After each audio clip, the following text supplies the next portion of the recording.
Hey, it's James from Marketing for Restaurants here, and welcome to episode 118 of Secret Sauce, the restaurant marketing podcast. Innovation at Foodservice Australia 2019. Some restaurants are quiet, lose money, and the owner works 70 hours a week. Other restaurants are busy, profitable, and the owners work a few hours a day. What's the difference? They have a secret sauce. Join James from Marketing for Restaurants as he helps you come up with your recipe for restaurant success. Your secret sauce.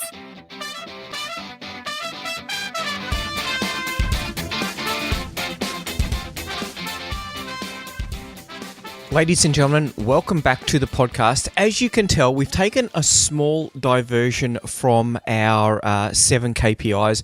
I was hoping we were going to get through that in 2 episodes. Obviously, we failed epically with that, but that's okay because KPIs are epic. And I know from all of the discussions that we've had with restaurant owners through all of the time that we've been doing this, far too few people are looking at the KPIs that they should be looking at. They're not monitoring, they're not measuring them, they're not managing them, and that has a massive impact on their restaurant, on the profitability, and ultimately on their lives, because it means that they're working more hours or their restaurant goes down the tubes, and that is a complete tragedy. We are taking a short diversion because today I have spent all day at Foodservice Australia 2019. So a big restaurant show in Melbourne, and what I wanted to do is I wanted to share my thoughts from day one. Now, they could be a little bit foggy. It was interesting. Last week, spent some time in Manila with our team, looking at some restaurants in Manila, looking at the way that they're doing their marketing there, and coming up with some ideas about the Filipino market, and working on our team with our Filipino team about how we're going to be moving forward as far as products and growth go, which is all pretty exciting. But there was one small issue. I got on a plane on Saturday night and got into Melbourne at 10 o'clock, and the show starts at 10 o'clock. So I went straight to the show, which was super epic. So with that, a shout out to the guys at Rangers Coffee. They're one of the coffee distributors there. They had the best coffee there today, nice and strong. It was able to keep me going. One thing, though, that I thought was really interesting as I pondered, I was actually quite stressed about this because of the fact that I knew I was going to have an entire day at a trade show, having travelled overnight from Manila.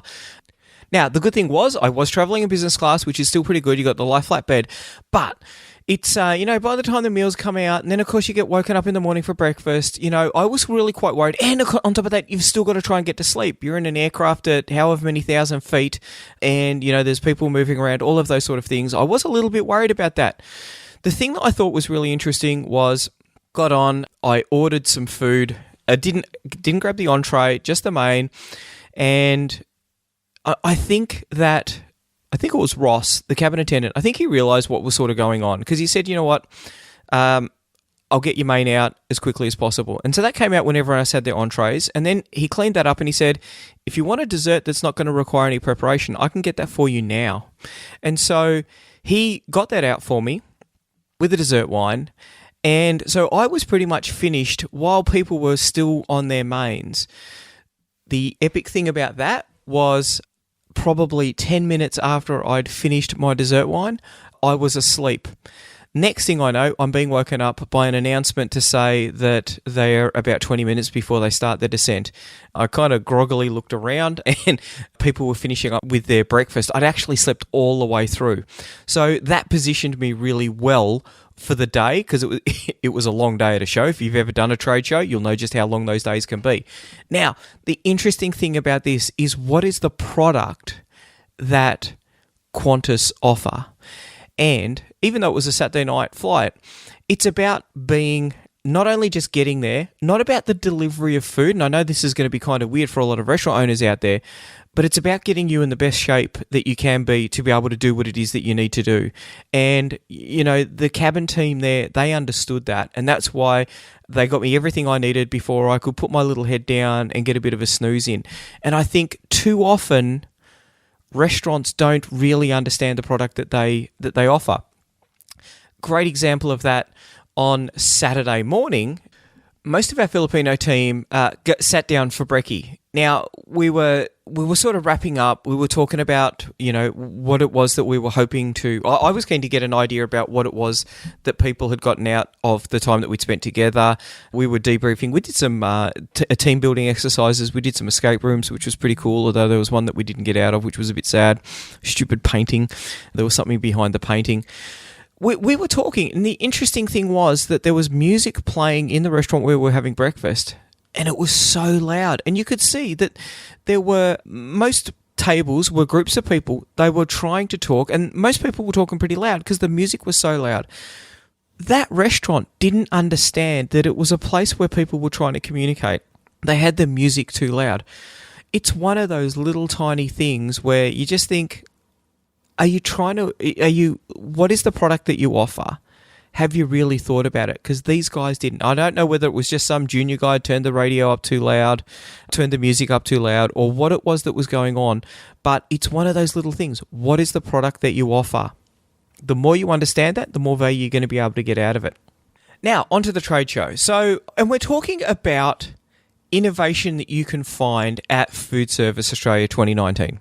Why are we talking about innovation at a show where there's going to be, everyone's going to try and be selling you food. Everyone's going to be, there'll be new products out there for you to try. Why is it that you would go along? And I think that this is an absolutely fundamental thing that everyone needs to be thinking about.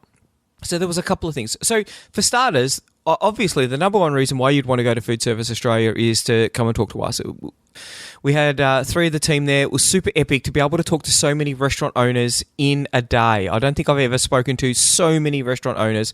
It was great for us to be able to pick up on some common threads, some common issues, ways that we can sort of, new products that we can put out because restaurant things that people are asking for. And also a great opportunity for us to understand what the problems were, because I was running an Ask Me Anything, and as people were coming by, it was like, what's your number one restaurant marketing question? And, we were sort of like giving 5-minute sort of demos or tuition about, one of the key marketing areas that people were struggling with. That was really interesting. So many people not doing Facebook ads. That wasn't really a surprise. People need to be getting on Facebook ads. And so for us, being able to talk to our customers gives us some insight into some possible innovation that we could come up with. But what about for you? Well, there was lots of things there. So for starters, they've actually got some organised educational activities going on. So they've got like a sweet spot, they've got cafe school, and they're opportunities for you to sit down. Obviously, they're sponsored parts predominantly, I think, where a vendor, someone with a product will be talking about a way that you can use that product. Now, they were quite well attended. The thing is, how many of those people in there would have been picking up on new ideas about product, either new product that they could introduce into the restaurant or new ways that they could use those products? And I think really we undervalue the expertise that the vendors bring to the table, because they are if you've got a milk vendor, let's just talk about a milk vendor. I've got to say there was a whole heap of milk vendors there. All they focus on is selling milk. So to sell more milk, they've got to be coming up with more ways that you can use milk. And if you're not reaching out to each and every one of your vendors and asking them for ways that you can be using milk in a different way, then I think you're really selling yourself short. And you're selling the vendor short. Now, of course, they're going to come up with a whole heap of crazy ways that you can use milk. And you should, quite rightly, go, well, that's a lot of those aren't going to fit into your business model. But what about the ones that do? What about the ideas that it gives you? That idea, you might use it with a different ingredient, or you might use a different technique. There's plenty of things. It's just that idea that's going to come from an external source. And this is one of the things that I think is such an important part of the innovation process, is you've got to get that little bit of inspiration. You've got to get that information. Because too often, restaurant owners spend too much time in their restaurant, and it becomes their entire frame of reference. Really, it is just the vendors that they get to come and see them. And of those vendors, it's probably only going to be the sales rep and the delivery guy that they're actually getting to see, and their customers and their staff. There's not a lot of external stimuli that you can be getting to understand what the potential is when you're trying to come up with new ways of doing things in your restaurant. So now, if you don't want to go through and sit through those sessions, that's fine. There are plenty of other things. I think there's like 350 stores there. It's actually pretty big. It takes a while to walk through all of the stalls and have a look at what everyone has got to offer. There are lots of different software solutions out there, and I think that is always really interesting to see. What is it that's in the marketplace that is on offer? How does it differ to what it is that you're using today? So, and I'll give you a really good example of that. Today I was talking to the guys from OpenTable.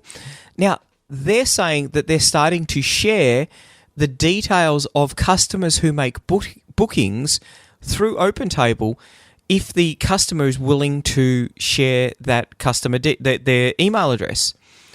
This is actually a pretty big step. This is one of the things that I've been arguing against for so long, that if you don't get the customer's contact details, then they're not really your customer. And it was interesting to see that chat. Now, I'm actually keen to get some feedback from some OpenTable customers. You know, what is how much customer data is it that you're getting? Are you getting it now? But if it is, I think that this is a really powerful move in the right direction for people who are using this platform, because it really undervalues your role in the relationship if you've got a booking system that isn't sharing customer data with you. So that, you know, and that from a personal note, that's something that I discovered. And I've got to tell you, for the number of people who are using OpenTable in Australia, and if this is being rolled out worldwide, that's a pretty big deal. The other thing that I think is really interesting is just looking at, so not only the actual products that are available, but also the general trends. So let's look at some of the things that sort of took my eye. There was organic hemp kombucha. So kombucha, you know, it's been around for a while. We're seeing more and more kombucha manufacturers out there. And I think it's really a part of, and I mention it partially because of the fact that it had hemp in there. Now, I probably wouldn't be a fan of that, but it's definitely one of those things that more and more people are starting to get interested in. This is produced by, I think, by Hippy drinks. What would it mean if you put that in your fridge, had it as an offering on your menu? Is it going to work with your customers? More importantly, what would happen if you advertised that on your Facebook page or sent it out to your customers? You know, you could do a kombucha pairing, maybe. Just saying. It would be interesting to talk to those guys and see what it is that their customers are using it for. And this is one of those things. A lot of people will say, I think you should always be out there asking that question. So what is it that people are buying this for? You know, who is the target demographic? Who is the person who is drinking this stuff? Now, of course, it has to be bounded by your marketing plan. You do have a marketing plan, don't you? Of course you do. Is it your target demographic? Is it actually something that's skewed against your target demographic? Another thing we saw quite a bit of was, the dairy-free milk offerings, and there were multiple stalls out there with people who had all sorts of interesting milk substitutes. So the people who were looking for a dairy-free milk alternative, you know, particularly, so obviously aimed at the cafes where you can get all sorts of, you know, almond, soy type derivative products.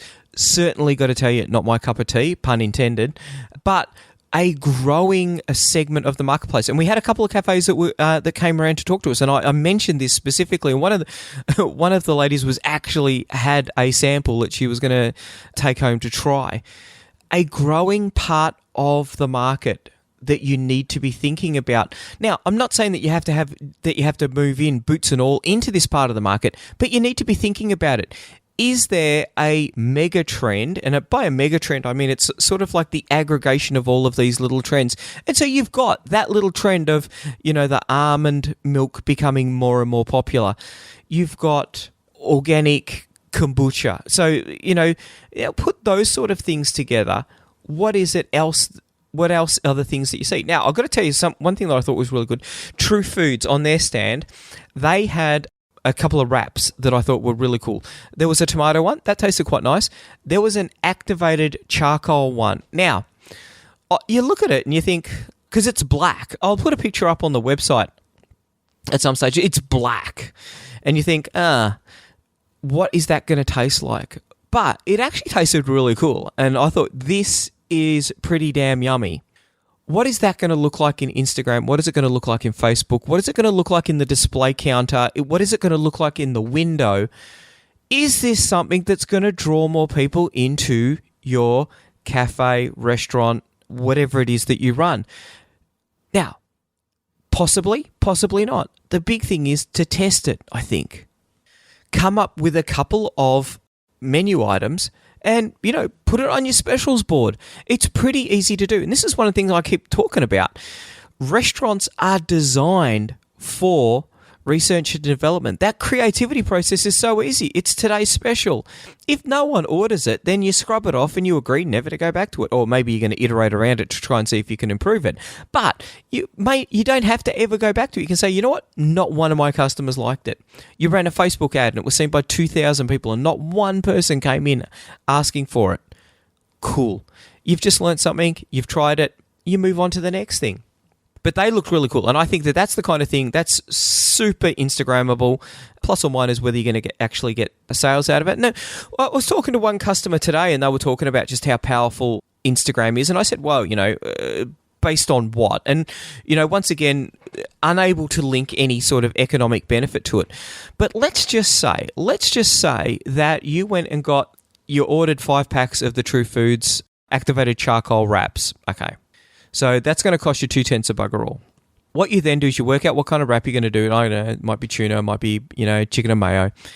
Chicken and mayo sounds nice. Put me down for one of those. Now, you build an Instagram following. So, and you might be one of these restaurants with 1,000 followers, 10,000 followers. The thing that I think is really cool about this is what you could do is say, come in and order our off-menu special for this week, the activated charcoal chicken mayo wrap. Now, this is a really cool experiment to run, because if no one comes in for an activated charcoal chicken mayo wrap, then you've learnt something. Now, it could be activated charcoal wraps, or it could be Instagram. So how do you know that? Well, okay, an activated charcoal wrap. I'm thinking that that's going to be kind of a healthy food kind of person type thing. So you put the exact same picture in. So we're trying to minimize the amount of work that you're doing. And we're going to put it on Facebook. And then we're going to target people who, like active health styles, healthy lifestyles. You can pick and choose the kind of demographic that you might have been targeting in the past for your healthier type menu items. And you run that ad, and if people come in, then that's going to tell you that there's a difference in effectiveness between your Instagram account and your Facebook account.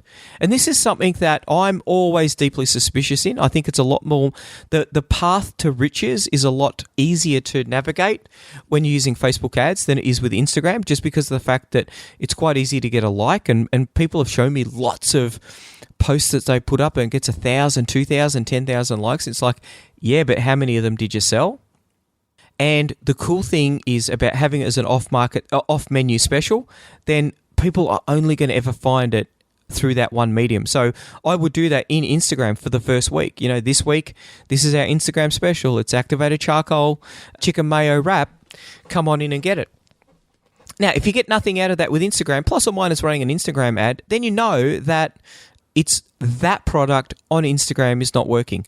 So what do? Well, we change the method of delivery. We put it into a Facebook ad, and lo and behold, you might get some sales. You might get no sales, and that might just mean, and then you're going to be starting to thinking, you know what, activated charcoal, probably not a happening thing amongst our audience.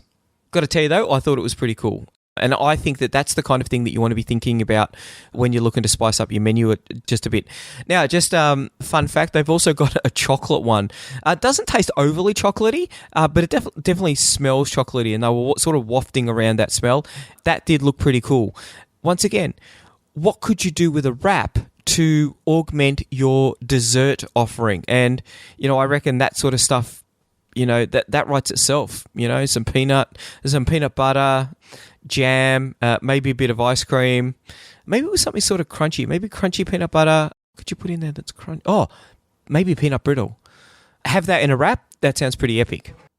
Now, I just made that up. Remember, I'm not a chef. You guys should be able to come up with something a lot more innovative and yummy sounding, looking, and tasting than what I just came up with then, because I literally made that up on the spot. The only thing I had helping me was a glass of scotch. It's been a really long day, and I've just got a little bit of a glass of scotch going down as well. Now, the other thing that is really interesting about all of this is there's a lot of machinery there. There's a lot of kitchen equipment that you can be using in your kitchen. So I want to talk about one which I thought was pretty damn cool. This is the Italforni 90-second pizza oven. I think Italforni Pesaro. Now, I spent a bit of time talking to they had an engineer there from Italy, Italian company, make pizza ovens. And this one, it's super hot around it. Or you wouldn't want to have too many of them in your pizzeria or in your kitchen on a really hot day, because it'd get pretty hot. But this baby, and they had the biggest one there, it will cook a pizza in 90 seconds. I'll put a video up on Facebook. Have a look around. I'll disseminate it out through various places. 90 seconds. So now you got to be thinking, so what? Are you really jumping on the online ordering craze? Are you getting a truckload of orders? Because one of the things that we always talk about with online ordering is, what spare capacity do you have in the kitchen? Because one of the things that we find, you've got to remember that you're probably going to take 50% of your orders on a Friday and Saturday night, around that sort of average. That's what a lot of people are doing. So you could be having a huge number of orders coming through during those peak periods. The ability to churn out a pizza in 90 seconds, well, that's actually pretty cool, and it was actually quite wide. So you could fit three decent sized pizzas wide, which means that you are turning out a pizza roughly every 30 seconds. That's 120 pizzas an hour. That's 120 pizzas an hour. Now, obviously, you're going to need a few bods in there, doing all of the work there. But you're now on track with just one of these ovens to potentially do, I don't know, what would that mean for you? Being able to do 120 pizzas? How does that place you for revenue? What does it mean if you're able to sustain that over the peak period on a Friday night, for 3 or 4 hours? Not too shabby. And it also means my immediate reaction was this is really high throughput, specifically designed for those people who, you've either got a really large pizza restaurant, so it's a 200-seater and you need to be smashing out those pizzas pretty damn quickly. And the oven, I actually thought it was pretty compact for the kind of throughput that it had. Like, it's no small oven by any stretch of the imagination, but it's not massive either. So we're not talking about a kitchen that's going to be completely huge to be able to service this baby. And I've got to tell you, well, the pizza was actually pretty damn cool. So Tina and I had it, super crispy base, and yeah, really nice topping, really well cooked. I can't remember, but it was over 400 degrees that the temperature got to, and it's got some sort of special stone that the pizza base goes on, which means that you can actually set two temperatures, so one for the base and one for the topping, which once again gives you all sorts of options around the way that you're actually going to prepare your meal. So a high throughput pizza oven, not only that, but it's also going to help you with the efficiencies of when you're trying to do, like, if you are doing delivery, then it's only going to be 90 seconds from when it's been prepared. You could cut down your delivery time, because how long do pizza ovens take to cook? And, I reckon I've been in places where it takes 10 minutes. Sometimes it takes a really, really, really long time. A big innovation. What could you do with that innovation? Well, maybe you can start talking about how you're going to be able to deliver it a lot quicker. Maybe you're going to be able to talk about how quick the meal is during lunchtime. Now, lunchtime trade. So you've got tradies who come in, you've got anyone who's working. Don't forget, these people are on the clock. They've got to be back in the office, back on the work site, back on wherever it is that they've got to go. And if their boss is watching, they've got to be on time. So now all of a sudden you can say, order your pizza and we'll get it to you in 5 minutes. I don't know, how long does it take to prepare a pizza? They had a chef there. He didn't take too long. There's not a lot of work that goes into a pizza when you've done all of the prep work. So potentially you could say, we'll get the pizza to you freshly cooked in 5 minutes. Now, that might open up a significant amount of lunch trade. Just saying. This is the whole point of going to a trade show. It's about going out there and seeing what the trends are. It's about seeing what the new ingredients are. It's about talking to people. I think that, too many people, they just sort of wander along in a daze and they go, well, I don't do that. My question is always, well, what does it mean for my business? What could it mean for my business? And it's interesting. People say, oh, we don't do that. We don't have that on our menu. Well, okay, I get that. But should you have it? Who does put it on their menu? And don't ask about you. Just ask in general. Be curious. Please be curious. I think there's so much power in just that curiosity. Oh, here's a menu item that we would never use. Oh, that's interesting. Why is it? Who is it that uses this? What's the target demographic for these people? What sort of recipes involved with it? How do you prep something like that? How much does it sell for? Why is it that people are stocking it?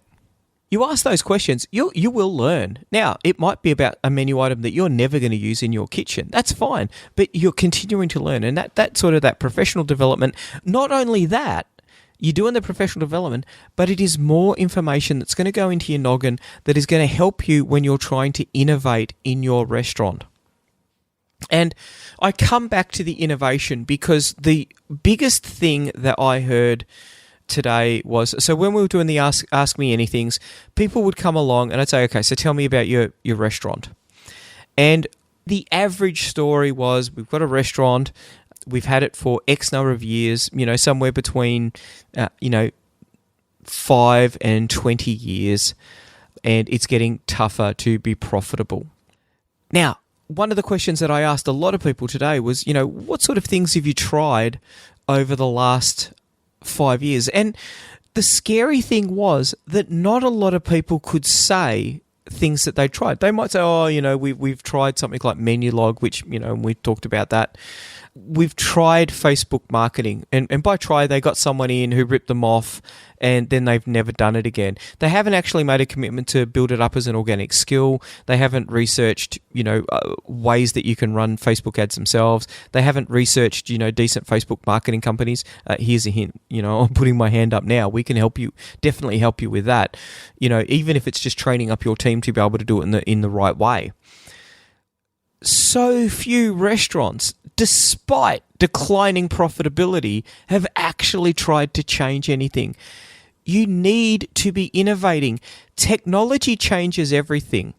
And the fact that technology is changing the way that restaurants are run, changing the way that restaurants generate profit, it means that you need to be adapting to be able to do that. And I think that's why you want to get out. You want to take that one day out. It's a lot easier going to a trade show because of the fact that you are going to see all of this stuff in one place. So in half a day, you're going to be able to sample, 100 different ingredients. You're going to be able to talk to 50 vendors about, what it is that they do and how it may or may not be appropriate for your restaurant. So have a think about it. Have a think, and now I'm going to publish this tomorrow morning, hopefully, Monday morning. If you're listening to this in the next 2 days, then come along and, ask me anything. More than just asking me anything, ask the other 350 vendors. Ask them anything. Look for that one little thing that you could do in your restaurant that would make a difference, that would make next year better than this year. And, I've got to tell you, if I ran a pizza restaurant, that 90-second oven, boom, that would be epic. If I ran a cafe or a sandwichy type bar, those activated charcoal wraps, boom, I reckon I could make good money out of that. It's something that is going to look sexy on social media. And yes, I get the fact that we don't want to be one of those places where the social media dog or social media tail wags the food dog, but it's one of those things that's going to bring people in. And you know what? It might be one of those menu items that brings people in. They want to see it. Then they look at it and go, you know what? I'm just going to have my normal menu item, my tried and true favorite. it might be one of those cases as well. So have a think about it. Definitely come along. If not, maybe we'll see you next year. But I think it's one of those things, as a part of your professional development, as a part of the journey for innovation and creativity for your restaurant, you definitely need to be getting out to a couple of trade shows just to see what is out there and to talk to some people, get a little bit more information about how the restaurant industry is changing and have a look at those trends. So yes, if you're listening in the next couple of days, we'd love to see you there. It's in Melbourne, of course. So yeah, that's about it. You have a busy week. Bye. Want more customers for your restaurant, cafe or takeout? Every month, our marketing tools and information are used by thousands of restaurant owners just like you to help them find more customers and turn them into repeat customers. All of our tools and information is designed specifically for restaurant owners. We know you don't have a lot of time to spend marketing or learning complicated procedures, so our tools are quick and easy to use. If you're looking to increase your revenue and profits or want to work less hours, check out marketingforrestaurants.com.